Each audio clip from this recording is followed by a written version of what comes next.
Siento que ya me puede hasta morir, porque ve que me ahoga, según varias, casi una hora. Entonces la neuróloga a mí me dijo que ella no iba a caminar, todavía no le había dado ninguna convulsión, pero en cualquier momento le iba a dar una. Y cada vez que yo venía la agarraba. Y ella estaba súper feliz cuando yo la agarraba. La agarraba, la cargaba y ella esperaba que yo viniera para dormirse. Ella se dormía en mis brazos.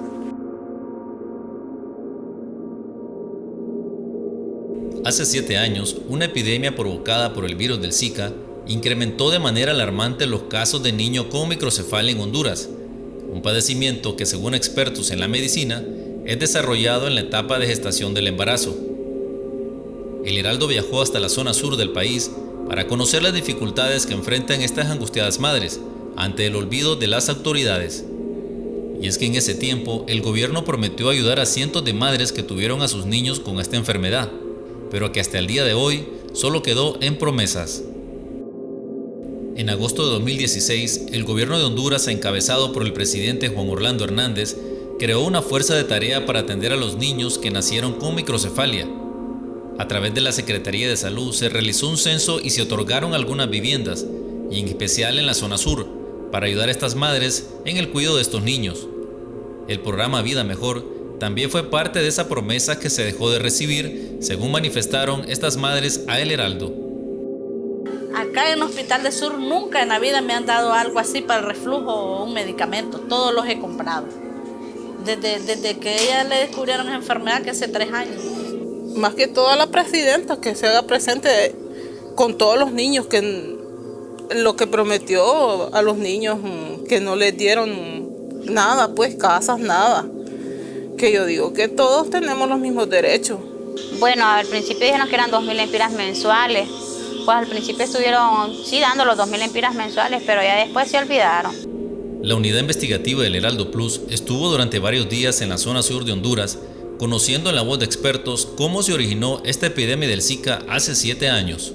En la zona sur estábamos pasando en ese momento pues las diferentes otras epidemias que hubieron, dengue, chikungunya y después era la alarma del Zika, siempre transmitida por el mismo vector. Entonces la preocupación era mucho más elevada después de tener esas 2 epidemias.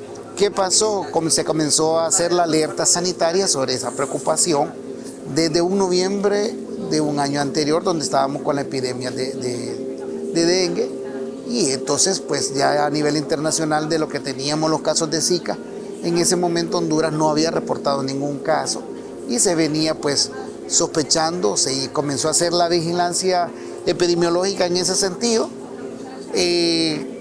la preocupación a nivel del sistema de salud.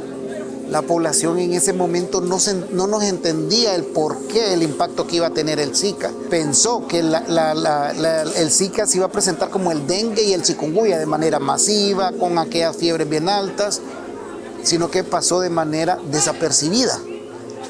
Y nosotros siempre con la preocupación, pero el tiempo nos dio la razón. La preocupación a nivel sanitario del Zika era las consecuencias en la mujer embarazada, las consecuencias de tener niños con microcefalia.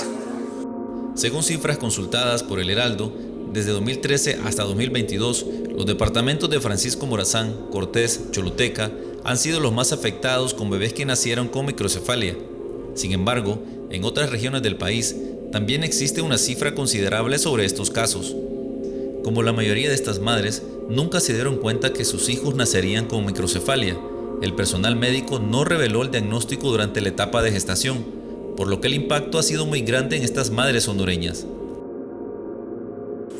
Yo cuando salí embarazada de Ariana, como a los 2 meses de embarazo, yo me di cuenta que tenía, pero no, en el ultrasonido no me salía nada. Cuando ella nació, tampoco. Entonces, ni en el hospital me dijeron. Yo lo vine a descubrir a ella cuando ella tenía como 4 meses. Sí, porque ella estaba era aguadita, como una almohadita.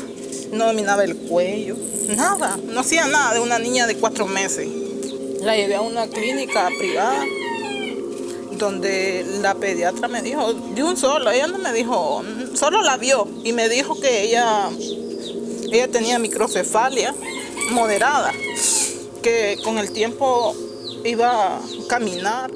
Todos los niños que nacieron en esa época, nosotros los catalogamos con ese nombre popular que es la parálisis cerebral infantil. Esos niños son 100% dependientes de un adulto. Realmente todos los aspectos, o sea, la limpieza, la alimentación, la movilización, porque si no movemos a los niños, están mucho tiempo en una cama, hacen úlceras, se infectan y pues pueden fallecer. El virus del Zika, desgraciadamente, es un virus altamente neurotrópico. O sea, eso significa que tiene mucha afinidad por el tejido nervioso. Y eso es especialmente grave, sobre todo en el primer trimestre del embarazo. Cuando el embrión se está formando, el sitio primordial se llama, donde se forma el sistema nervioso, empieza a gestarse y el virus entonces afecta ahí. Y lo que produce, o sea, al final, digamos, la microcefalia, lo que significa es, en pocas palabras, la ausencia de cerebro. Entonces el cerebro es el que va expandiendo la bóveda craneana, etcétera, hasta que llega a un tamaño. Si hay, por ejemplo, problema en el líquido cefalorraquídeo que no circula bien y hay sobreexceso, entonces es la hidrocefalia, que es el otro extremo, aquella cosa gigantesca. En el caso de la microcefalia, o sea, que es cabeza chiquita, el daño primordial, para que la gente lo entienda, es un daño severo en el desarrollo del cerebro. Ella tiene que andarla chineada, ella tiene que estar chineada, ella no tiene lo que tuvieron nosotros, porque usted sabe que cuando ya entran a la época de un año, ya ellos andan solos y ella no, ella son 6 años y ella anda como una niña tierna todavía. Esa es la diferencia que hay.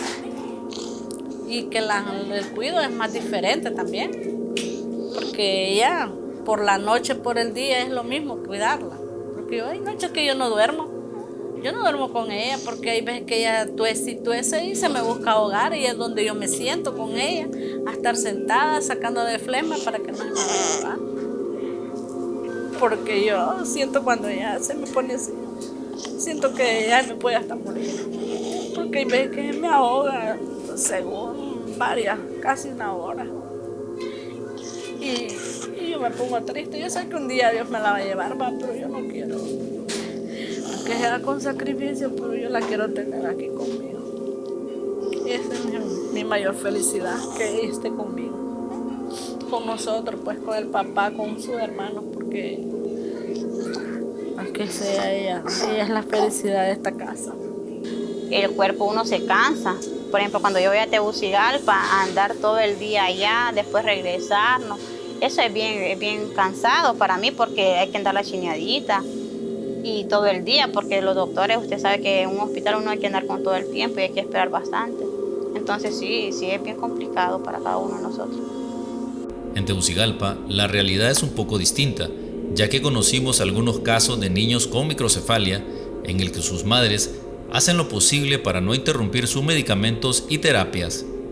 Fíjese que yo pienso que a veces que si hay presupuesto para tantas cosas, o sea, son niños, son personas, son seres humanos que necesitan. O sea, uno no pide que se los mantengan, ¿va? Porque no, o sea, uno es el padre y uno es el responsable. Pero sí creo que deberían de haber apoyos como guarderías especial, con personal especializado, porque, o sea, muchas madres a veces tienen trabajo, pero no tienen, bueno, ayer incluso una de ellas me estaba diciendo, fui a buscar trabajo, me lo dieron, pero no tengo quien me cuida a la niña. Entonces creo que el apoyo que más se necesita es como un lugar que tengan un personal que realmente los pueda cuidar de una manera buena. Igual, fíjese, nunca me dijeron, tu niña nunca me dijeron tu niña tiene microcefalia o tu niña tiene alguna discapacidad, ¿no? Ya cuando Zoe tenía 17 meses, que nosotros miramos que Zoe Zoe no se sentaba sola. Zoe uno tenía que sentarla con almohada.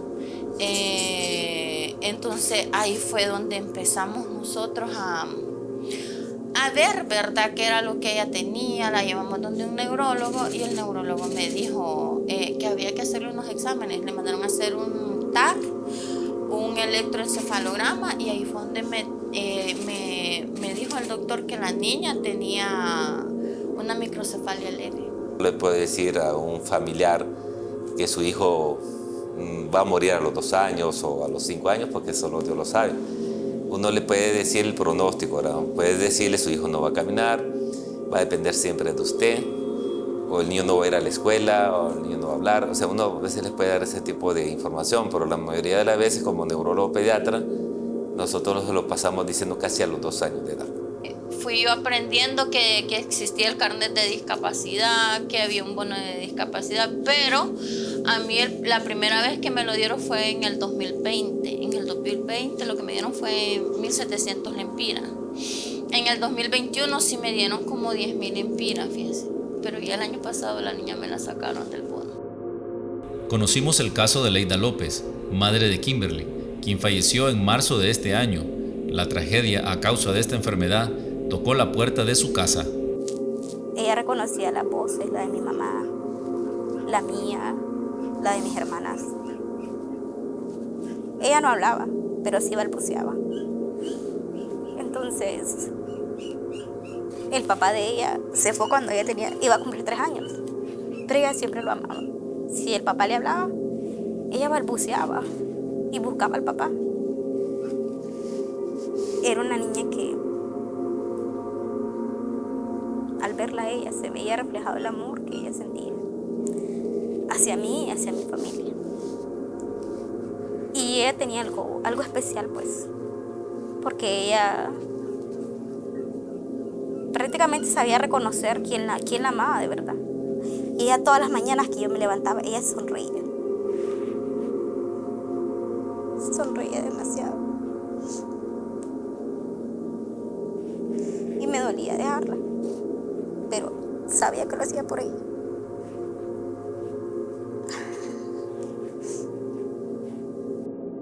Vivir con un hijo que tiene microcefalia puede ser un desafío emocional y físico, según lo expresan estas abnegadas madres, quienes también aseguran que sus vástagos se han convertido en la alegría de la casa.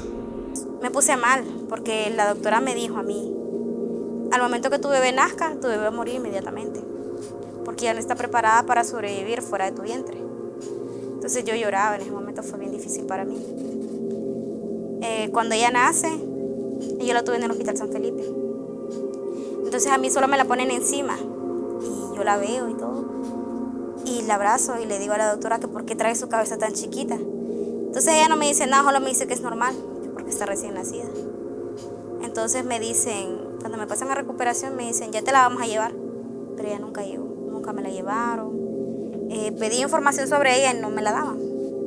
No me decían nada.